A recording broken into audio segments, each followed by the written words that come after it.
राम्रो अनि यति सुन्दर गाउँमा यति नराम्रो अनि यति घिनलाग्दो हरकत गरिन्छ भनेर मैले सोचेको पनि थिएन र कल्पना पनि गरेको थिएन। यो चाहिँ ताराखोला गाउँपालिका वार्ड नम्बर 1 भुसकातमा रहेको मेरो घर।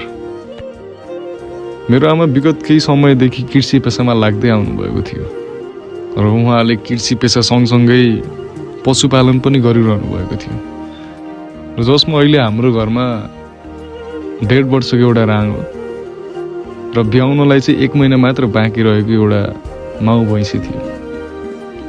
सबै कुरा राम्रै तरिकाले चलिरहेको थियो। भैँसीबाट हामीले राम्रै आम्दानी गरिरहेका थियौँ। तर दैव लाग्यो कि दुसाद लाग्यो थाहै भएन। करिब हिजो राति 11:30 बजेतिर यो मेरो गोठमा आगो लागि भएछ। गोठ जलेछ। विशेष गरी भनियो भने यो गोठ जलेको होइन, जलाइएको हो। छर्रङ्ग भन्नुपर्दा, किनभने बिजुली सर्किट भएर लाग्यो होला भन्नुहुन्छ भने अहिलेसम्म मैले गोठमा बिजुली जडान गरेको छैन।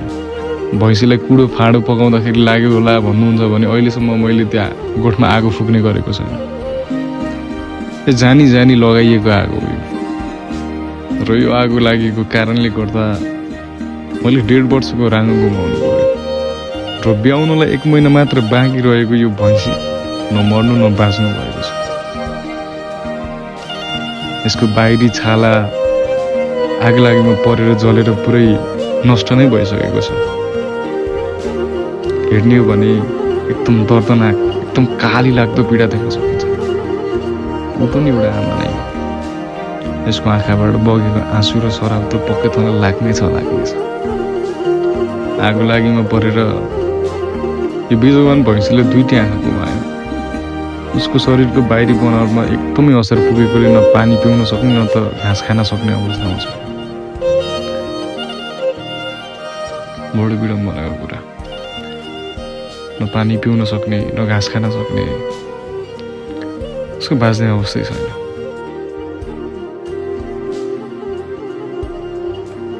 आमालाई मैले बारम्बार पोखरा लैजाने क्रममा पनि म जान्न, म यही मेरै घरमा केही गर्छु, म यही भैँसी पाल्छु, मलाई त्यही सहारा हुन्छ भनेर बसिराख्नु भएको थियो। र एकै वचनमा मैले यो भैँसी पनि किनिदिएको थिएँ र अहिलेसम्म त्यो भैँसीको ऋण पनि मैले राम्रोसँग चुक्ता गरिसकेको छैन। अहिले यो विडम्बना, यो वज्रपात आइपऱ्यो। रात बेलुकै बेलामा भए पनि यहाँको जनसमुदाय भेला भएर आगो निभाउन त सहयोग गरिदिनु भएछ।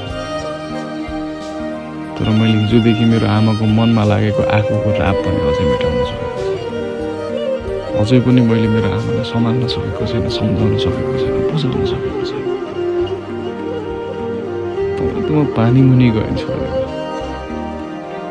तँलाई यो मेरो आमाको आँखाबाट बगेको आँसु, त्यो भैँसीको आँखाबाट बगेको त्यो आँसु, खुन, रगत तँलाई जय चाहिँ त हुँदैन।